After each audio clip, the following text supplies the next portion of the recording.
back as we move to the bottom of the ninth inning now. It's game time for the Masters Mustangs as they got to muster up 4 runs here to keep in the ball game and keep this one going for at least extra innings. 7 runs, 15 hits, 3 errors for the Eagles of Faulkner. And for the Masters Mustangs, it's 3 runs, 6 hits, and 2 errors on the afternoon.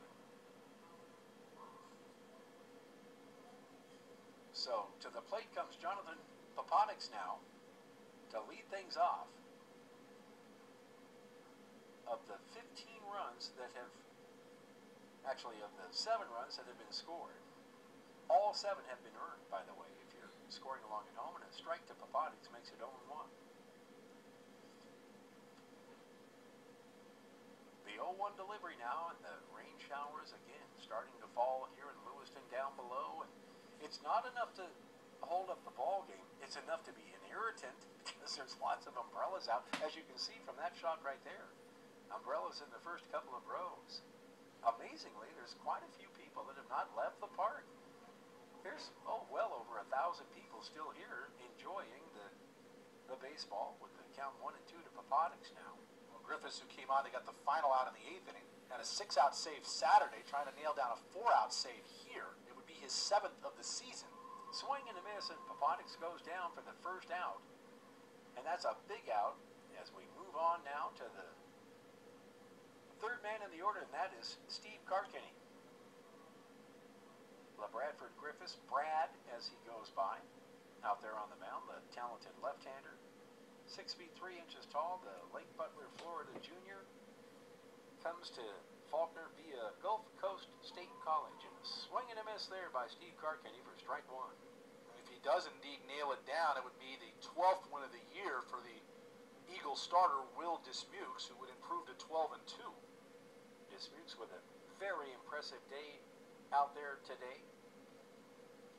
He's got a little bit of a turn and not really quite a look to the sky, but it's kind of a combination of Louis Tion from the right side and maybe a little bit of Fernando Valenzuela from the left side. Watch the motion here as he goes high in the air and he comes with a plate in his windup. Yeah, and interesting to note, too, while he doesn't look completely skyward, he does have that head tilt that goes back as he comes to the plate. So it does look a little like Fernando. Fernando, if you remember, almost crazily would look straight up at before every single pitch, and you wondered how in the world he could be so accurate with his delivery, but he was.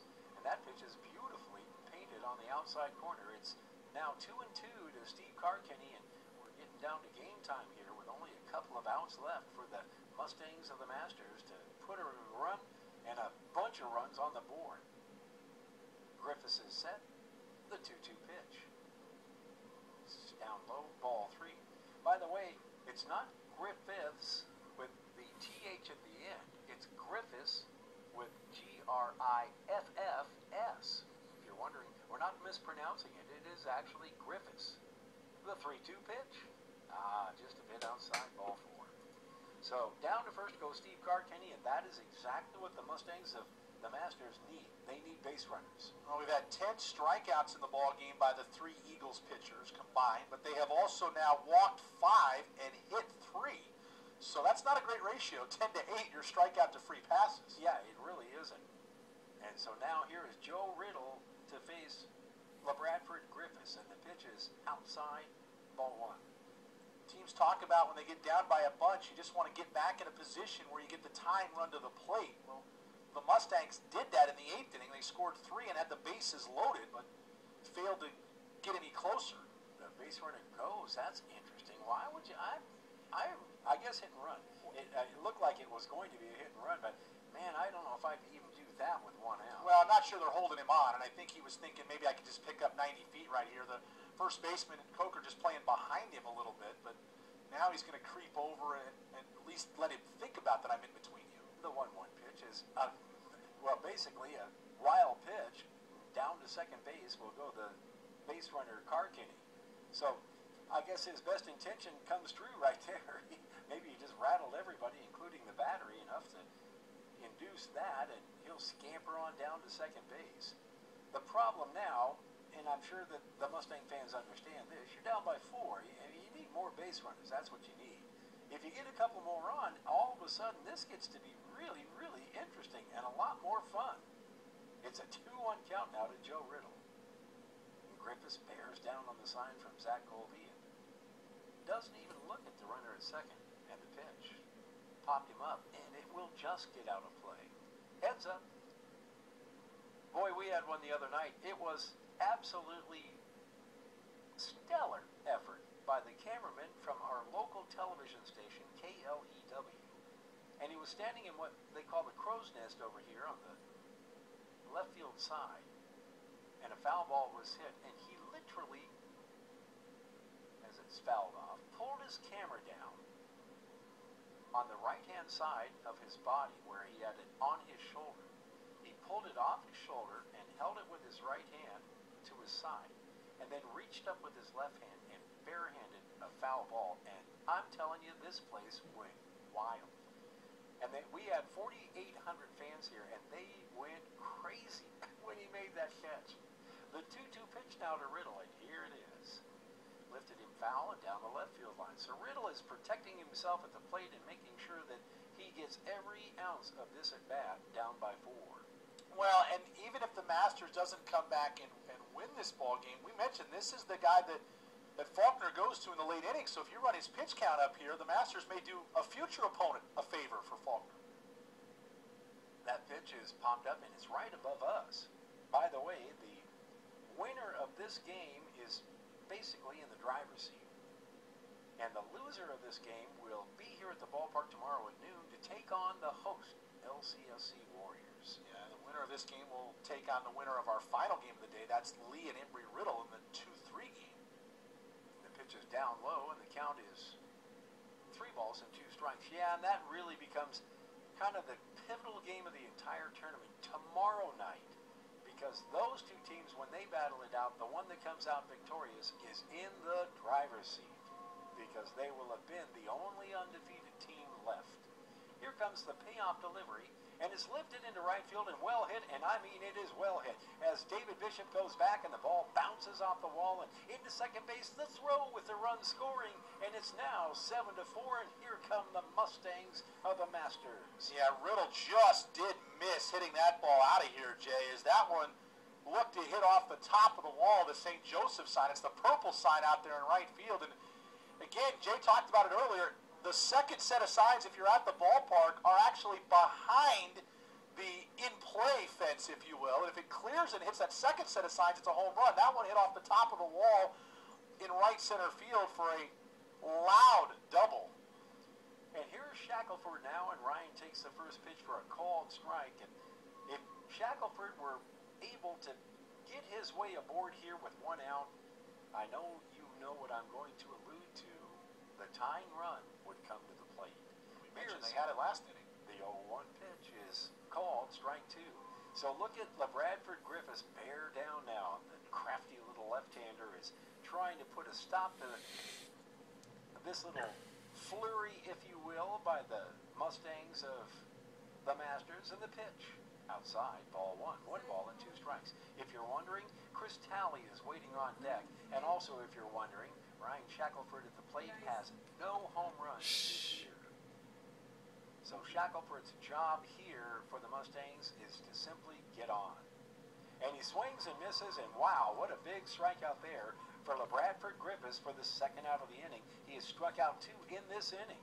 That's just not fair right there. He's running a fastball up, I'd say upper 80s, low 90s, and then just comes back with a Bugs Bunny changeup right there and gets Shackelford to wave at it. And we see the replay here. That's just taking a whole lot off of it, and that's the difference. If you can change speeds on a guy, location becomes secondary. Yeah, that ball looked like a yo-yo. Like you said, that's kind of unfair. So down goes Shackelford, and the first pitch to Chris Talley is out of the strike zone, and the count is quickly 1-0. Chris Talley, by the way, does have 3 round trippers in the 2013 campaign. So he could get him within 1 if he were able to get around on a fastball here. And he fouls it off, and it looked like that was just exactly what he was trying to do, as he took a mammoth cut at that 1-0 pitch. He had an RBI double his last time up. He was only hit in 3 official trips to the plate. He also walked in the 4th. So Talley steps back in, Griffiths from the stretch, and doesn't even look at the runner. And the pitch is swung on and fouled off. You know what? A tip of the cap to LeBradford Griffiths. So many times in these situations, a pitcher is so in tune with the base runner that he'll lose his concentration at the plate and all of a sudden get himself in even more trouble. Griffiths is not doing that. He's not even looking at, he could care less who's out at second base. He's bearing down on the man at the plate. And here is the 1-2 pitch. Fastball is low, 2-2. Fans for Faulkner now standing and trying to do what they can to help close out this game for the Eagles. They are imploring their steadfast reliever out there on the mound. And here comes the 2-2 pitch. That's low, ball 3. Oh, this could get very interesting. He's thrown a couple of breaking balls on the 1-2 and the 2-2 count. I'd expect him to come right back here. Give me your best fastball is what I'm giving him the old number 1 down there if I'm the catcher. Yeah, just bring the heat, man. And here comes the payoff delivery now to Chris Talley. Griffiths is set, and here she comes. And it's ripped into center field, and it will drop in for a base hit, and it will go all the way to the wall, and scoring all the way from second base easily and into second base with an RBI double is Chris Talley, who raises his fist to the skies as if to say, we can still do it, and yes, they can. All of a sudden, it's 7-5, and the tying run will come to the plate. For a moment, I thought Chris Talley was going to come out. Guess what? He gets to run for the first time in the ballgame as you watch this double into center field. Yeah, definitely an RBI single. I was only questioning whether or not they were going to give Kendrick an error, and I think they actually did call it an error. So it's an RBI single for Talley, and then an error on Kendrick. And let's talk a little bit about Kendrick's day. It's been a rough one. We mentioned only making his 8th start. He has struck out 3 times in the ballgame. He had a base running mistake. He had a misplay that didn't go down as an error earlier in center field, and now that one is charged as an error. And here is Sam Robeson now, and they'll appeal to first base, and they say nope. And that's actually a good appeal. I know why they did it, and a good call, too, as going down to first base, Talley got a little bit off on his steps, and he kind of pitter-pattered around first base, and it looked awkward enough that you go ahead and make the appeal and see if you get the gift out. Yeah, might as well see if maybe he didn't make contact, so that's why they throw over there. And the pitch upcoming now to Robeson. It's outside corner, called strike. Now we've got 7-5, and by the way, Robeson, not to interrupt, Craig, has 1 home run on the year. If you're wondering, he's got, obviously the potential to hit a 2-run homer here and tie it up. And he one-hopped the wall with his double back in the 7th. And that pitch is on the outside corner again. Griffiths painting the black on the outside, and much to the dismay of Sam Robeson. Well, we had both those pitches in the center field camera, the last 2 pitches. They looked off the plate to me, so if the strike zone's going to be that generous, I'd stay out there again. That's where the catcher sets up, and he lifts it into the power alley in left center field. It will definitely get down. Here comes the 6th run of the ballgame, and all of a sudden, dramatics have become the thing of, I guess, the future here in Harris Field. We had one earlier today. Can they do it again in this one? Wow, what an amazing turn of events here. Well, just a case right there where with 2 strikes, Griffiths trying to be a little too fine, caught too much of the plate, and give Robeson credit as he lined it into left center field, and that ball took an awkward hop on the left fielder, Paula, but he made a stab and was fortunate enough to glove it. If he doesn't come up with that, I'll tell you what, not only is Robeson going to make third base, but you might even think about trying to get him all the way around, given the fact that he's the tying run out there. And not only that, but he can run like the wind. So all of a sudden, things can really get interesting here.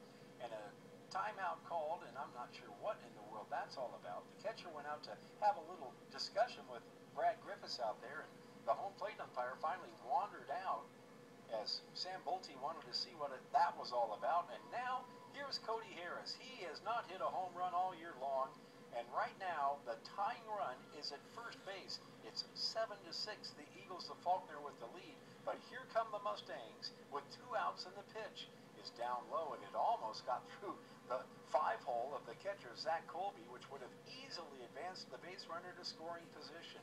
Robeson 8 out of 12 in stolen bases. We had this situation in a game earlier in the tournament where I just think you got to try to steal the bag.